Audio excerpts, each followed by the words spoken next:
All right, next to a mispack that is not quite turning on. Next to, I'm guessing, let's see, Raiden, yeah. Cool game, and a really weird Dynamo. So what most people don't know is Dynamo was based, I think, in Lewisville, Texas, where we are right now. Don't fact check me on that, but Dynamo was based right here in DFW, and they had a big manufacturing facility, and they made a lot of the fighting game cabinets you still see out in America. But they also had a really cool cocktail business, and if you ever go to Free Play Richardson and play our Tetris, that's actually on a Dynamo cocktail that I think is one of the best ways to play Tetris. Then we got an Asteroids. Looks like they're working on a Crazy Climber, which is a cool game. Oh, next to a Space Fever, which is a Space Invaders kind of clone. Pretty cool.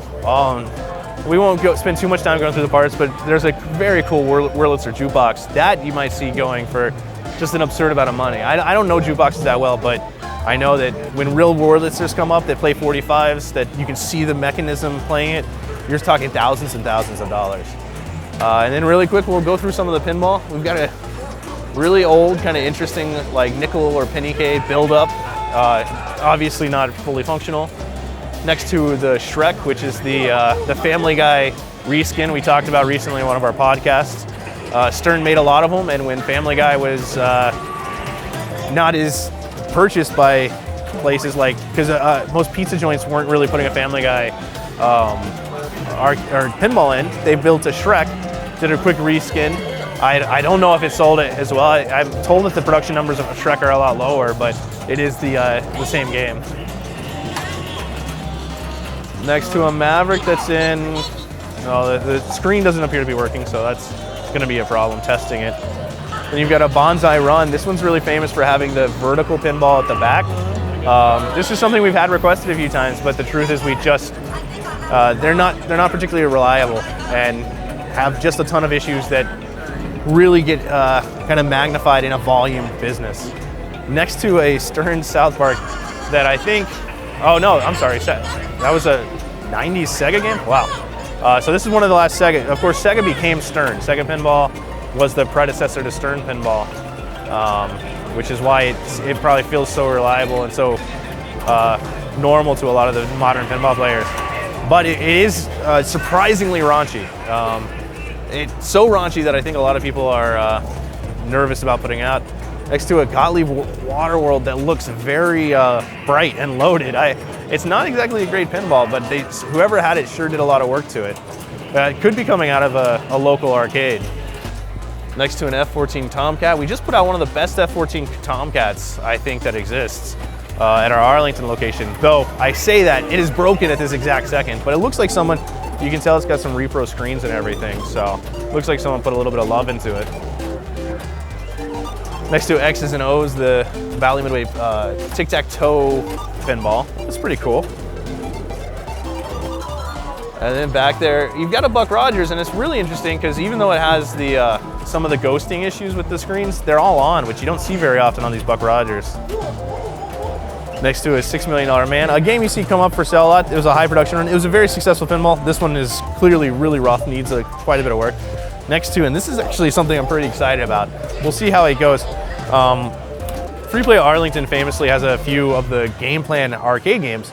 Game Plan, though, was primarily a pinball manufacturer, and this is one of their pinballs. They don't pop up all that often, and to be honest, they're not very good. But man, and just in terms of a piece of history, it's really cool to see. And it's not that bad. The big problem is, though, with modern audiences used to, you know, the modern Sterns or those Jersey Jacks or Total Nuclear Annihilation out of Spooky, this would feel really kind of boring. I think it's really neat. But could we ever, if I buy it, if I spend a bunch of money on it, could we put it on the floor? Is it a profitable thing? I don't know. Probably not, but maybe I'll buy it. Next to something that's really rough. I don't recognize the cabinet art, so. Then we've got some of our bigger modern games. I think I know where a couple of these came from. Terminator Salvation, rough shape, it looks like, rebooted on them. This was a big earner for a few years and generally considered one of the better raw thrills games for a while, but it has fallen very fast as these guns have become more and more difficult to maintain. Next to some super bikes, another raw thrills generic game. Next to a deluxe pod racer. I don't know why, I think it's a cool game, but I can't really figure out why arcades keep putting this out. It's doesn't last very long, isn't really that much fun, and doesn't really feel quite like what you'd want pod racing to feel like, which if I remember correctly, there was a really cool pod racer console game, or I'm making that up, I can't remember. A super deluxe Star Wars arcade trilogy with maybe still the projection screen in the back.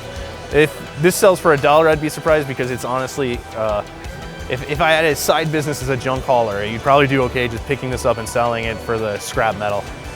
Harley Davidson motorcycle game. These were popular for a few, pretty gone. A deluxe H2 Overdrive, the spiritual sequel. It's a Raw Thrills game, but it is the spiritual sequel to Hydro Thunder, or at least a lot of people consider it that. Big Buck Safari, haven't seen it on. And then a Monster Full Deluxe America Pro Trucker. I have a lot of respect for this game. You won't see it at free play though.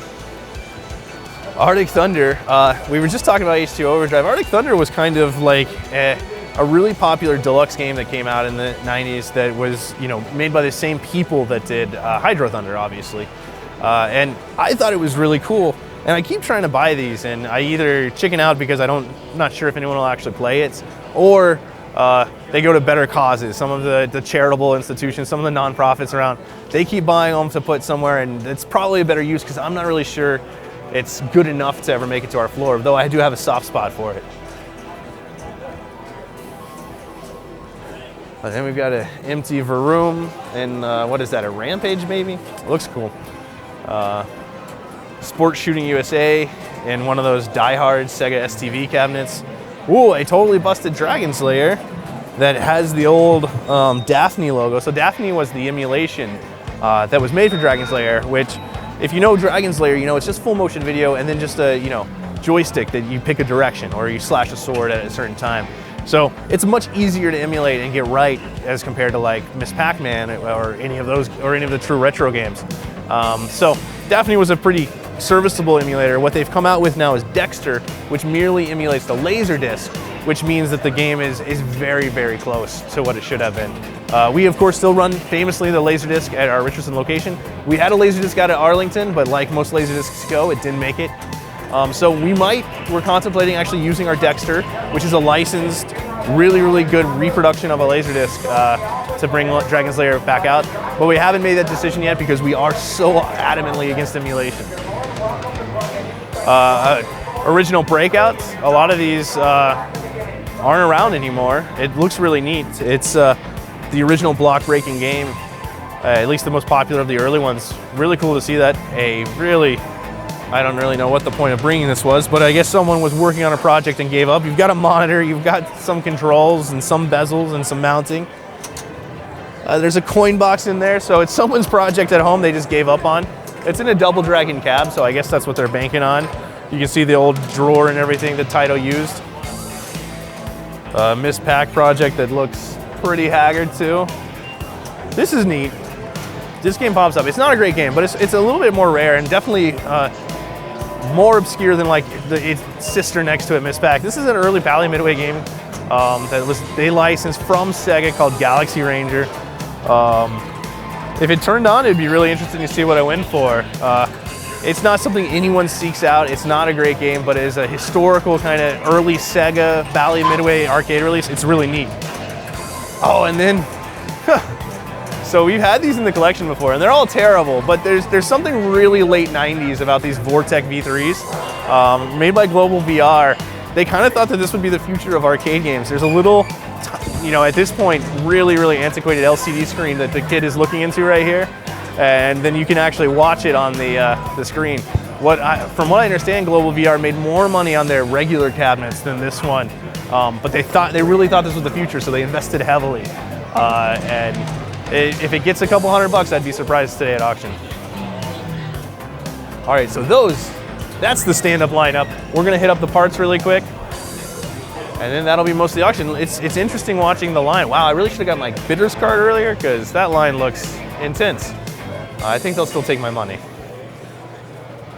All right, so we have a lot of parts. Let's try to take it from the side. You've got a cool change machine, and we're in the change business now, so it's kind of interesting. But it looks like that might be one of the change machines that, yeah, it's a bill breaker, so it actually distributes both cash and quarters to break your bills. That's interesting. Soda machines, some gambling machines.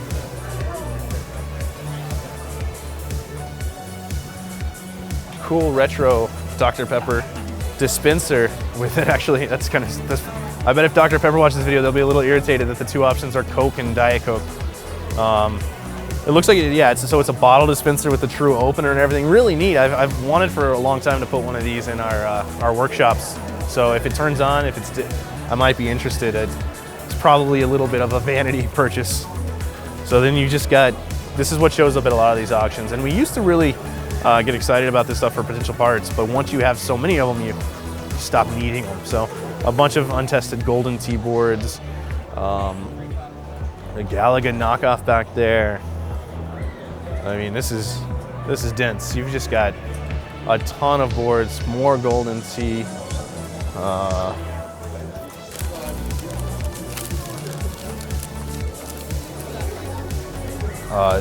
Donkey Kong, allegedly good. That'll be interesting. You got some monitors down here.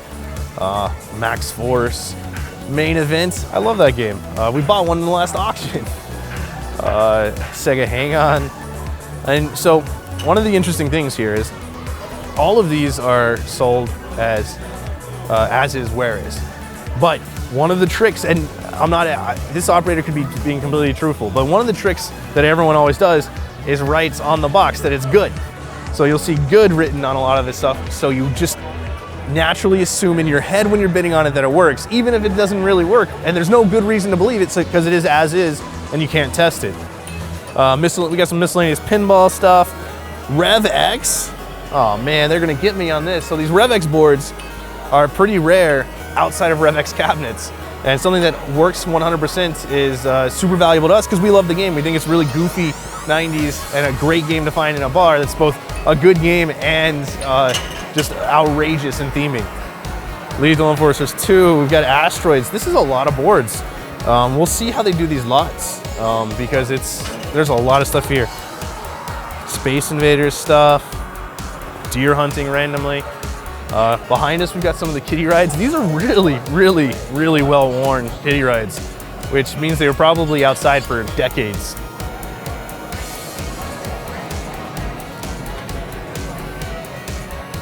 Ooh, a necked, so here, it's a necked 19-inch monitor. And let me get it out so you can see where the glass is broken.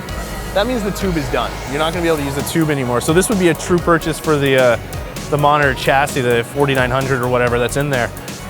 Which, if you look at the front, it wasn't exactly in great shape to start, but as someone who has accidentally one time necked a monitor, I know whoever did that felt just terrible because you hear the hiss and you know that the monitor is just toast. And we've got, we get a lot of requests sometimes for things like air hockey, and we've flirted with it. We have a couple different plays in mind to do air hockey. And foosball, of course, rather than foosball, we've been doing the bubble hockey, which we love, I think, a little bit more. Although that's weird because I used to be really into foosball, which I know I look like a guy who was really into foosball, so y'all don't have to make fun of me for that one. But otherwise, yeah, it's just a ton of boards, and it's gonna take absolutely forever to get through this parts pile. Depending on how they split it up and everything, you see 100 different interested people.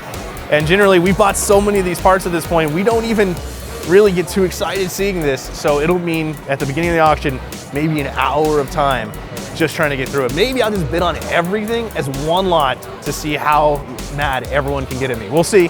But for now, that's kind of our quick walkthrough. A lot of interesting stuff. We're, of course, that sharpshooter, the GPI sharpshooter pinball, really, really interesting. Really excited to maybe potentially buy that. That Waterworld pinball looked pretty good. This side-by-side Nintendo cabinet with the guns that doesn't seem to be really it's either partially working or not working at all, that I still think is gonna go for thousands of dollars. So that's gonna be really, really interesting. All those Varooms back with real boards. We'll see what anyone's willing to pay for it. And we're here to buy. We've got a new arcade coming, Free Play Fort Worth. So we're here to just kind of shore up our collection. So expect to see me overpaying for games like Centipede or Millipede. Expect to see me accidentally buy emulated game probably because we're so hungry for games. We're gonna be bidding on everything, and hopefully we end up with quite a bit.